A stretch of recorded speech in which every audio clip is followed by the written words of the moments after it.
Assalamualaikum warahmatullahi wabarakatuh. Kembali lagi bersama saya Rahmat Maulani Putra dengan NIM L1A 119117. Baiklah, kali ini kita akan membahas tentang teknik penanaman. Apa itu penanaman? Kegiatan penanaman merupakan kegiatan inti dari budidaya hutan yang mencakup areal yang luas, memerlukan biaya yang besar sehingga diperlukan keterampilan yang cukup.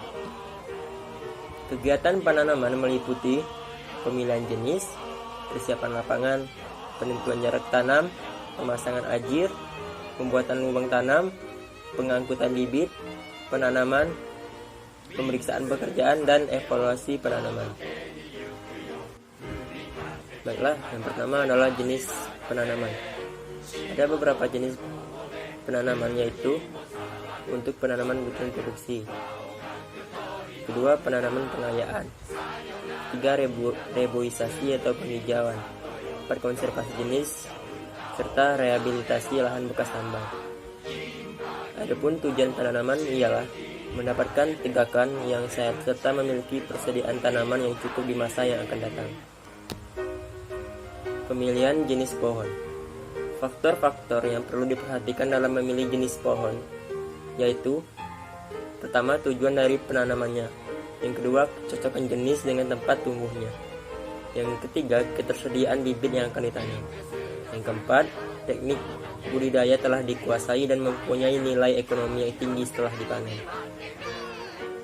Kesesuaian jenis dengan tempat tumbuhnya memungkinkan pohon akan tumbuh secara optimal, sehingga dapat memberikan dampak positif terhadap lingkungan, baik berkenaan dengan nilai ekonomi, perlindungan, dan konservasi tanah maupun pengaturan tata air.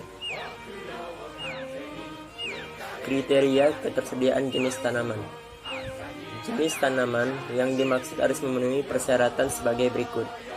Yang pertama, pohon yang akan ditanam dapat menjamin ketersediaan bahan baku kayu yang diperlukan oleh industri perkayuan yang didukungnya.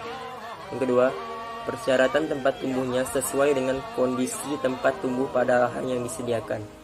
Yang perlu dipastikan terutama apabila jenis tanaman yang dimaksud bukan merupakan jenis tanaman setempat, melainkan jenis tanaman dari luar. Yang ketiga,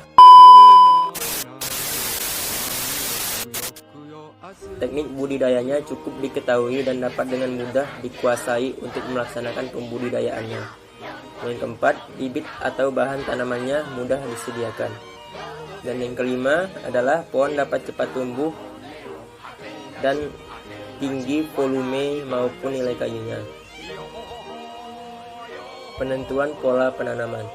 Yang pertama adalah penanaman dengan pola monokultur.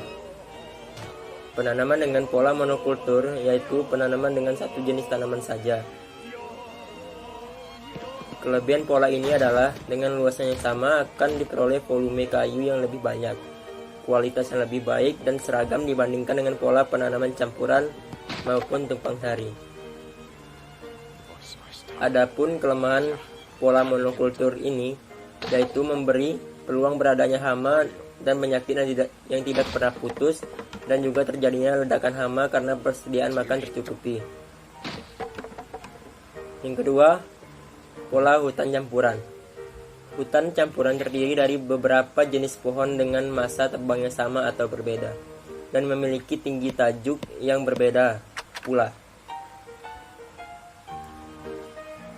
Kelebihan dari pola campuran ini ialah lebih tahan terhadap gangguan hama penyakit, penggunaan ruang tumbuh maupun sistem perakarannya lebih baik, variasi lahan dapat dimanfaatkan secara maksimal, lebih tahan terhadap terpaan angin, dan selain untuk tujuan produksi juga cocok untuk perbaikan kualitas lahan dan lingkungan.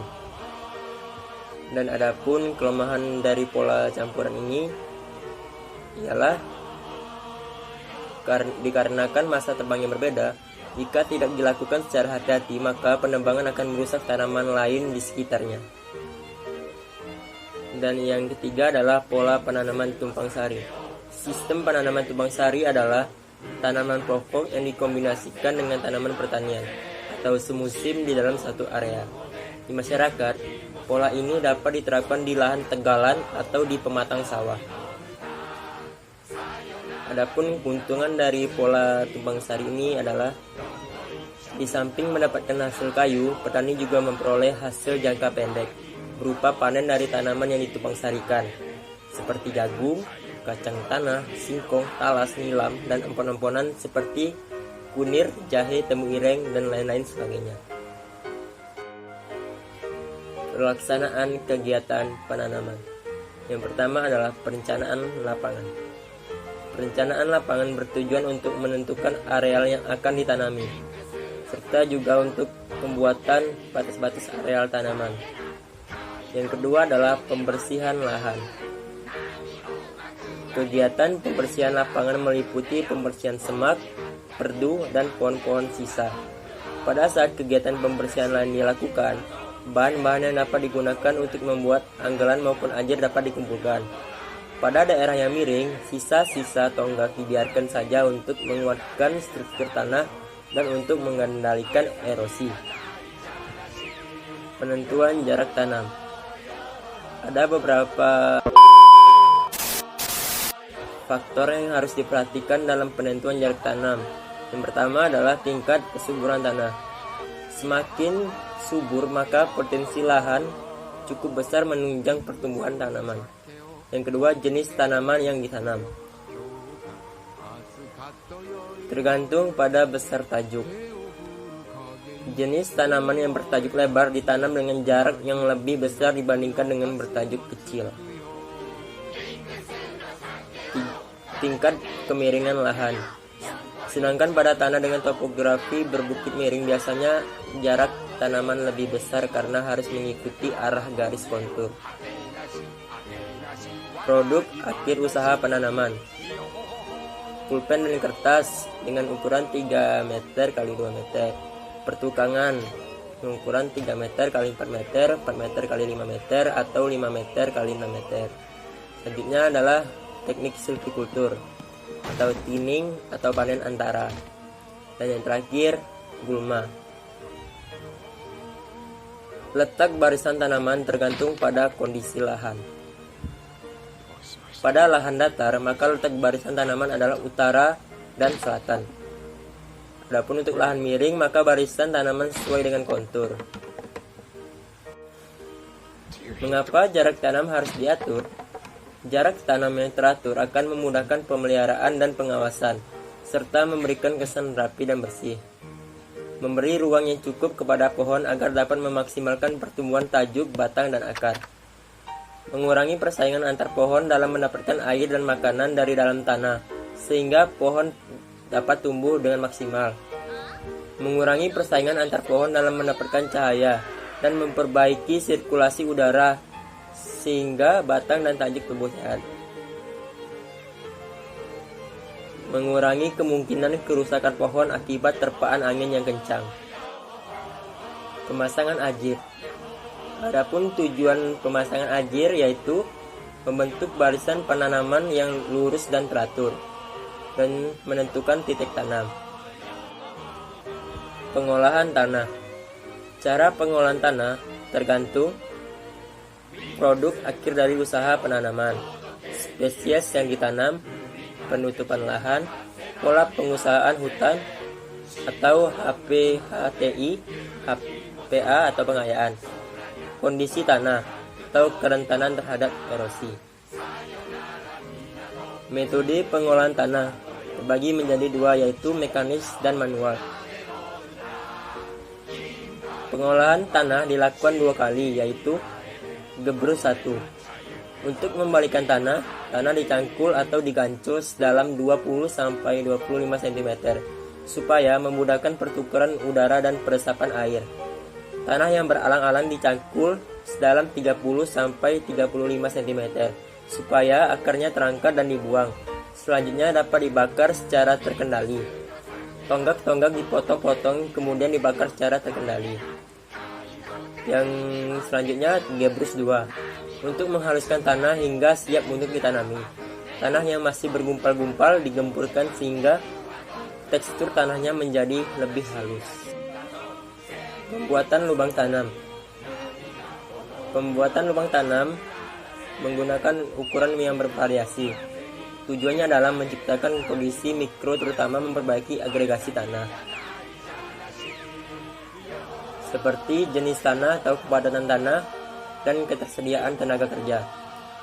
Pembuatan lubang tanam dilakukan dekat ajir dengan ukuran lubang 30 x 30 x 30 cm atau 30 x 20 x 20 cm. Kegiatan penanaman selanjutnya adalah pengangkutan bibit. Pengangkutan bibit dilakukan secara berhati-hati agar tidak mengalami kerusakan selama dalam perjalanan. Bibit yang telah diseleksi dimasukkan ke dalam peti atau keranjang dengan disusun rapat sehingga tidak bergerak jika dibawa atau ditumpuk. Bibit yang dibawa ke lapangan adalah bibit yang sehat dan segar dan dihindarkan dari panas matahari serta disimpan di tempat teduh dan terlindung. Bibit yang diangkut dengan dipikul jangkauan maksimumnya sejauh 2 km dari tempat pengumpulan bibit di lapangan. Jumlah bibit yang diangkut sesuai dengan jadwal penanaman serta kemampuan regu tanam. Kegiatan selanjutnya adalah penanaman. Kalau bibit menggunakan polybag, maka sebelum ditanam, kantong plastik dilepas dengan cara dirobek yang medianya terlebih dahulu dipadatkan dengan cara memeras atau menekan polybag tersebut. Kalau menggunakan tub plastik, maka lepaskan bibit dari tub dengan cara memukul tuber bagian bawah secara perlahan. Media tanam diusahakan tetap melekat pada akar bibit. Bibit diletakkan di tengah lubang secara vertikal, terus ditimbun hati-hati dengan tanah sekitar sampai batas leher. Dalam menimbun, upayakan topsoil dimasukkan ke lubang terlebih dahulu. Kemudian, tanah di sekitar bibit dipadatkan dengan jalan ditekan secara hati-hati sampai terjadi kontak antara perakaran dengan tanah. Yang terakhir ialah evaluasi kegiatan penanaman. Evaluasi kegiatan penanaman dimaksudkan untuk mengetahui keberhasilan penanaman dan untuk menentukan kegiatan penyulaman. Keberhasilan tanaman di lapangan biasanya dilihat dari persentase kematian atau hidup tanaman. Oleh karena itu, perlu adanya penyulaman, yaitu kegiatan penanaman kembali untuk mengganti tanaman pokok yang rusak atau mati, sehingga jumlah tanaman per hektar yang tumbuh sesuai dengan standar yang telah ditentukan. Baiklah, mungkin hanya sekian yang dapat saya sampaikan. Lebih dan kurangnya saya mohon maaf. Saya akhiri. Wassalamualaikum warahmatullahi wabarakatuh. Selamat Hari Raya Idul Fitri. Mohon maaf lahir dan batin.